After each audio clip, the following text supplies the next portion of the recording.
അതേപോലെ തന്നെ ദുൽമിന്റെ ഇനങ്ങളിൽപ്പെട്ടതാണ് അൽ മുമാത്തല. എന്താണ് മുമാത്തല എന്ന് പറഞ്ഞാൽ?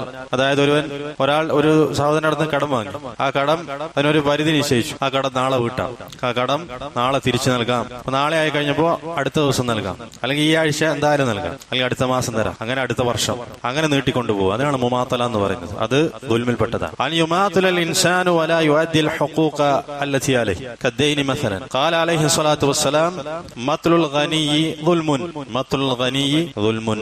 അതായത് സമ്പത്തുള്ളവന്റെ മത്ല് അത് ദുൽമാണ്. അതായത് കടം വീട്ടാനുള്ള സാമ്പത്തികമുണ്ട്, എന്നിട്ടും ആ കടം നീട്ടിക്കൊണ്ടുപോകുക, അത് ദുൽമാണ്. മത്ലുൽ ഗനിയ്യി ദുൽമുൻ. യുമാത്തിലു മഅ വുജൂദിൽ മഖ്ദറ യസ്തതിഉ അൻ യുസദ്ദിദ വയതഹറബ് മിൻ യൗമിൻ ഇലാ യൗം വമിൻ ശഹ്രിൻ ഇലാ ശഹർ വമിൻ സനത്തിൻ ഇലാ സന. അപ്പോൾ വാങ്ങിച്ച കടം കൊടുത്തു വീട്ടാൻ കഴിവുണ്ടായിരിക്കെ അത് കൊടുത്തു വിടാതെ ഒരു ദിവസത്തിൽ നിന്ന് അടുത്ത ദിവസത്തിലേക്ക്, അതായത് ഒരാഴ്ചയിൽ നിന്ന് അടുത്ത ആഴ്ച, ഒരു മാസത്തിൽ നിന്ന് അടുത്ത മാസം, അങ്ങനെ ഒരു വർഷത്തിൽ നിന്ന് ഒരു വർഷം, അങ്ങനെ നീട്ടിക്കൊണ്ടുപോവുക, അതിനാണ് മുമാത്തല എന്ന് പറയുന്നത്. ലാ യുഅദ്ദി ഹഖന്നാസ് വലാ യുഅദ്ദി മാ അലൈഹി. അങ്ങനെ ജനങ്ങളുടെ ഹക്ക് അവൻ കൊടുക്കുന്നില്ല, തന്റെ മേലുള്ള ആ ബാധ്യത അവൻ വീട്ടുന്നില്ല. ഫഇന്ന ഹാദാ യുഅ്തബറു മിനദ് ദുൽം.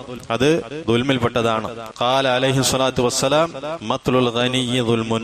സമ്പത്തുള്ളവൻ, കടം വീട്ടാൻ കഴിവുള്ളവൻ അവന്റെ കടത്തെ നീട്ടിക്കൊണ്ടുപോവുക എന്നുള്ളത് അക്രമമാണ്, ദുൽമാണ്.